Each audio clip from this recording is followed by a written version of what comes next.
our ego insists that we be available at the touch of a text or email, and we don't guard our time and energy and space as well as we would if we had a physical office with a door on it. But a lot of times we just feel like we have to be responding to the urgent because nobody can handle it like us.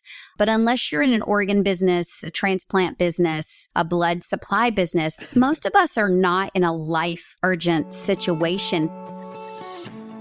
Top leaders, meaningful conversation, actionable advice, bulldoze complacency, ignite inspiration, create impact. Produced by the Southwestern family of companies. This is the Action Catalyst. Are you interested in advertising with the Action Catalyst? Our listeners could be hearing about your brand right here, right now. For details, shoot us an email at info@theactioncatalyst.com. Carrie Wilkerson, in the last several years or few years, she has become, just one of the world's, I think, most popular thought leaders. I mean, she's a social media celebrity. She's been on CNN and Fox News and just a whole bunch of really awesome stuff. And she's the author of a book that is called The Barefoot Executive. And so, Carrie, welcome to the show. Thanks for having me. I appreciate it. So can you tell me your story a little bit, like how you got started and how you ended up where you are now? Yeah, it's a long story, but the fact is when I was in 7th grade, I had a teacher who was in Zig Ziglar's Sunday school class, believe it or not. And so she studied with him every week. He created a junior high curriculum because that's when self-esteem can be changed in kids, but is typically solidified in kids. And he created a self-esteem curriculum for junior highs. It was not widely adopted. So he was beta testing it with a few people in his Sunday school class. And I was blessed enough to be introduced to Zig Ziglar, the concept of stinking thinking and goal setting and creating your own life by what you think and changing your results by changing your mind. And that was 7th grade. So I remember that very distinctly. And then, of course, I went through high school. I always was a little more positive than the average bear, I'd say. But then went to college. After college, started in my typical track, right? Did some government work, did some corporate work, taught in the education system, and then adopted 2 kids that changed my life literally overnight. And I said, I'm a smart girl. I have a lot of qualifications. I have these 2 kids that I've chosen to parent and I've chosen to bring into my house. They've had a rough start. I need to be here with them. However, there has got to be a way to make some money at home. And I started studying sales, and guess whose name pops up again? Zig Ziglar. Zig Ziglar. Started studying leadership with John Maxwell. I started a Mary Kay career, which I was in Mary Kay sales for 3 years. And then I created a publishing company which served Mary Kay people on the leadership level, owned that for 10 years before I sold it so that I could pursue the Barefoot Executive. And I would say the way I know people and the way I get connected is very intentionally. I have a list of things to accomplish in a certain amount of time. I have a list of people I choose to intentionally have in my circle. And then because we know how the brain works, that the brain seeks to solve problems that you give it. When we think negatively or think, oh, that'll never happen or I'll never meet them, then your brain doesn't look for reasons to make it happen. And so it believes you. But when you say, I'm going to at some point work with Zig Ziglar, speak on stage with Zig Ziglar, be endorsed by Dave Ramsey, be noticed by John Maxwell, your brain goes to work to solve those things. And then when you physically and emotionally invest in opportunities to do so, that's when you become lucky. And I use lucky sarcastically because I don't think anything I ever have done is lucky, but I've been very intentional. So that's how I got in those circles. I was published by Thomas Nelson, who publishes those guys.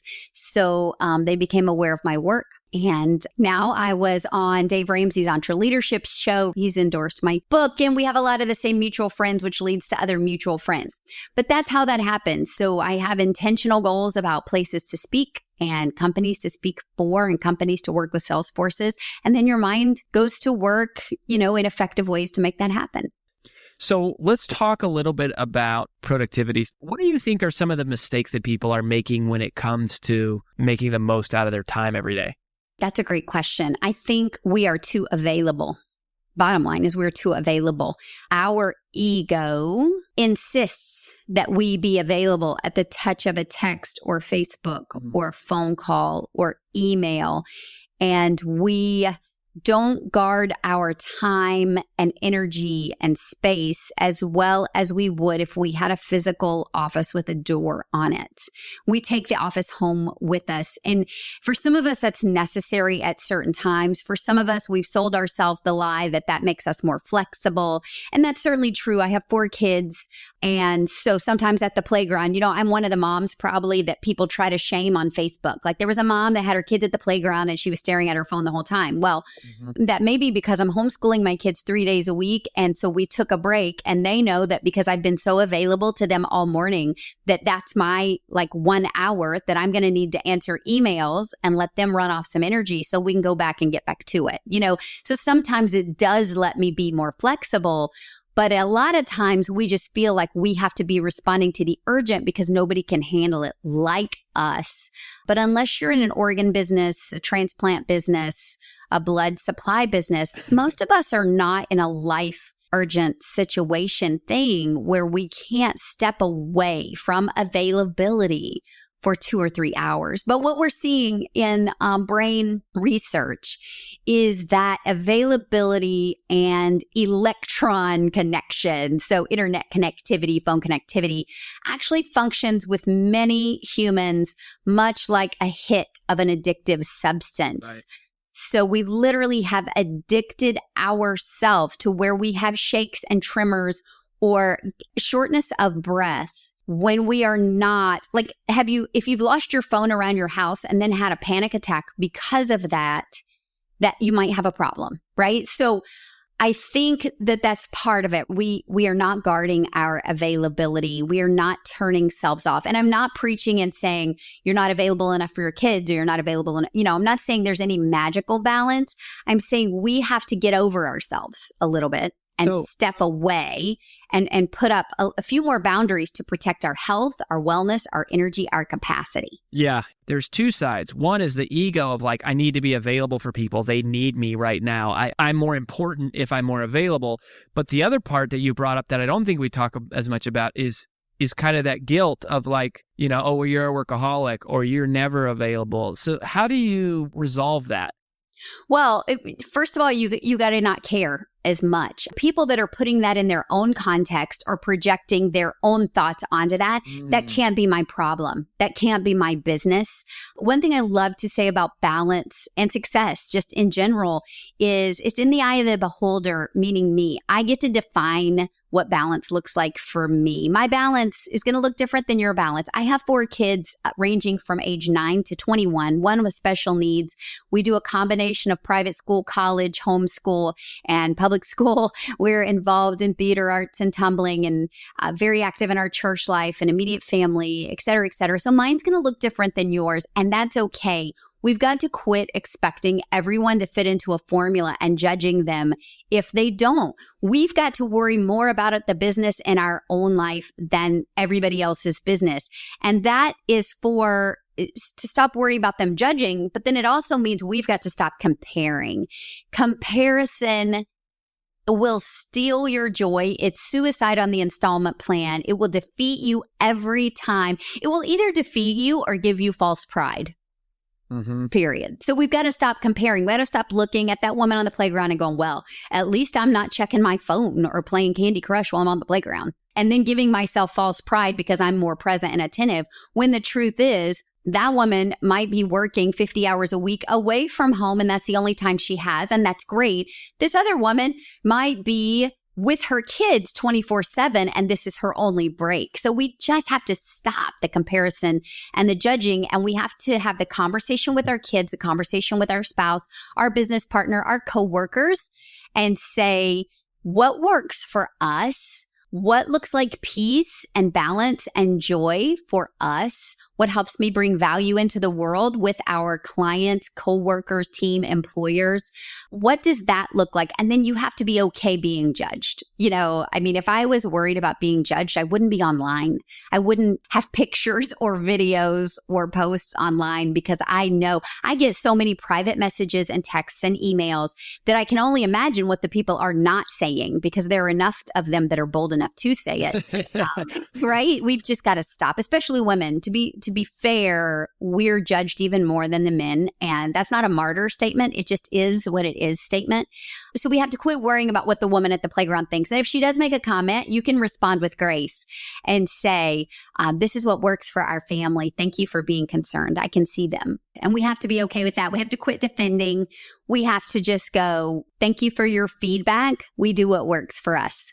Mm-hmm. And there's one more point that goes with that. A lot of us are not doing something because we're afraid of the invisible audience. Mm-hmm. So the invisible audience is a concept that starts when we're preteens. So for instance, my 9-year-old could care less what other people think about how she dresses or what she does or what she eats or what she says. She's in this really great state of that.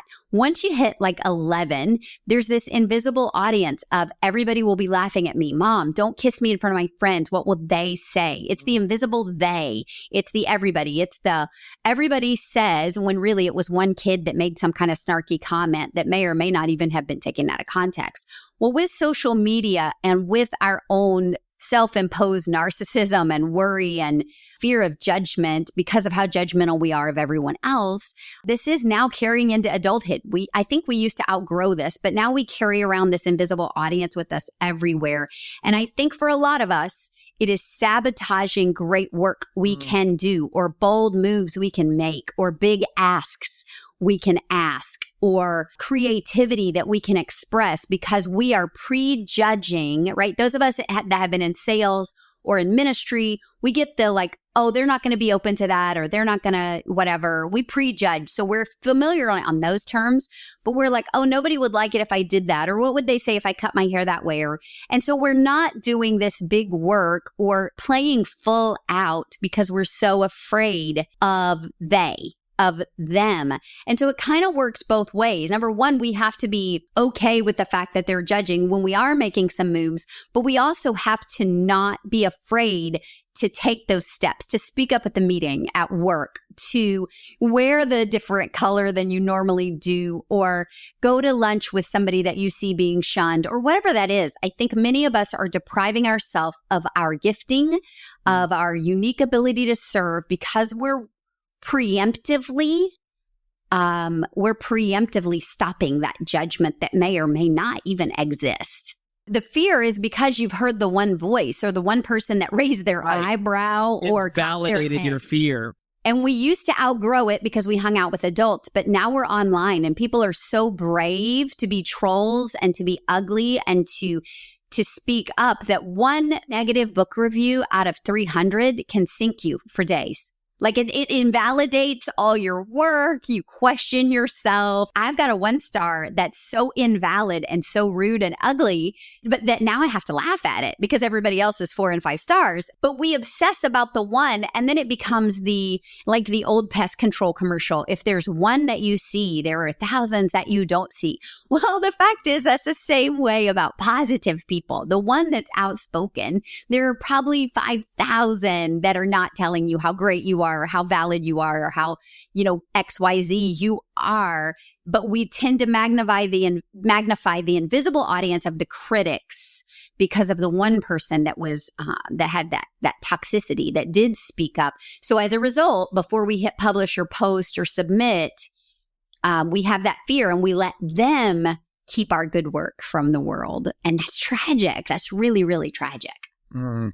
I don't remember the exact movie, but it was Bruce Willis. And he said, quick, somebody call the ambulance. When you phrase it that way, somebody hurt my feelings, so I'm going to deprive other people of the gospel, or I'm going to deprive other people of this empowerment or these practical steps. What if somebody was afraid of being criticized because they'd found the key to cancer?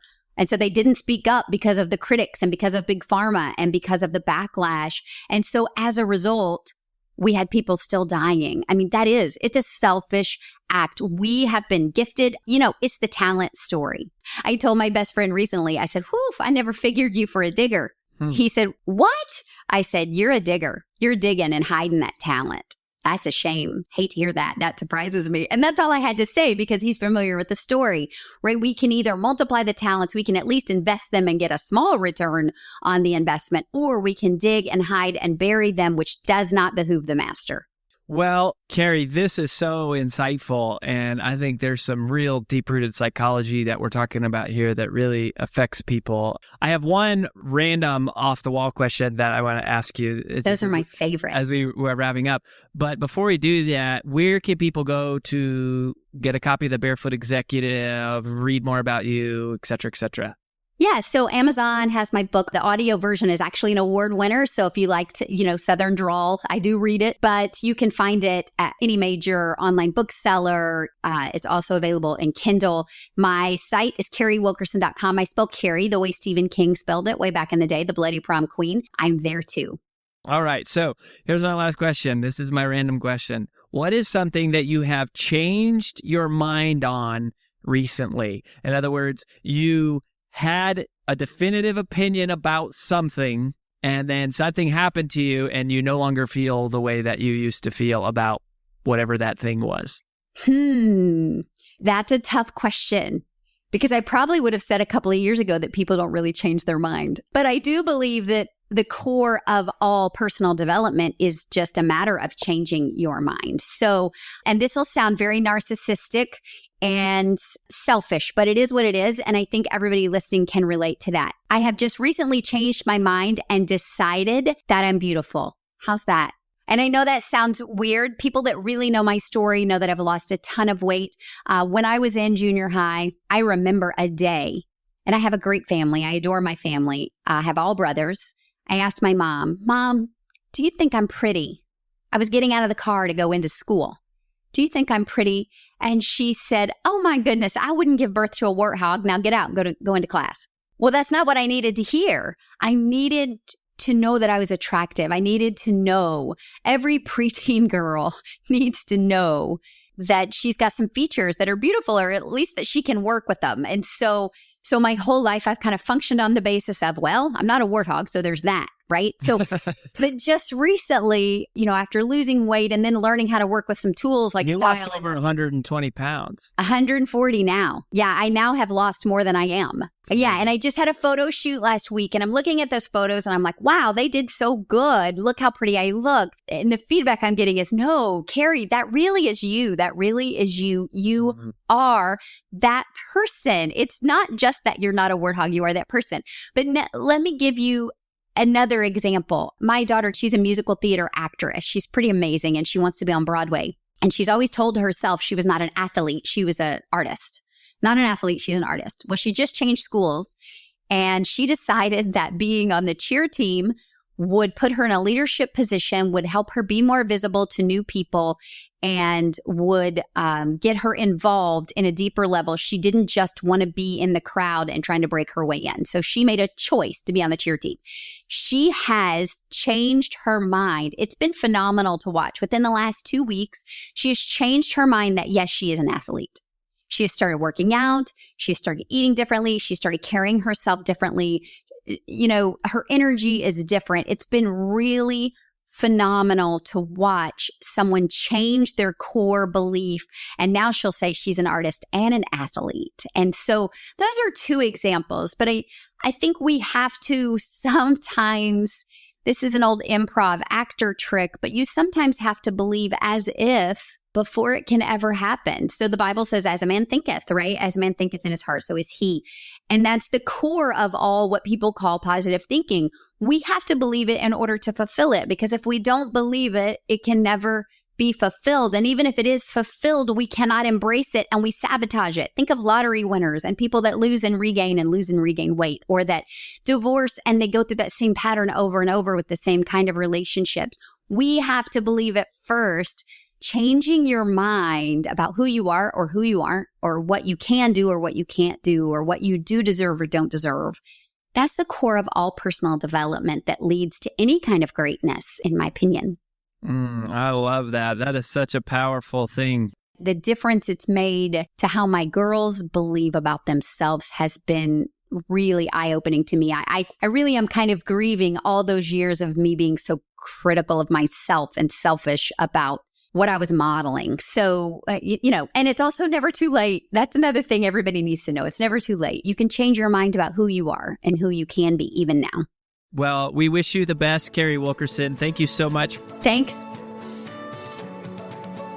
If you enjoy this podcast, please make sure to subscribe. And to stay updated on everything that the Action Catalyst is up to, make sure to follow us on Facebook and Instagram at Action Catalyst Podcast, and on Twitter at Catalyst_Action. And as always, thanks for listening.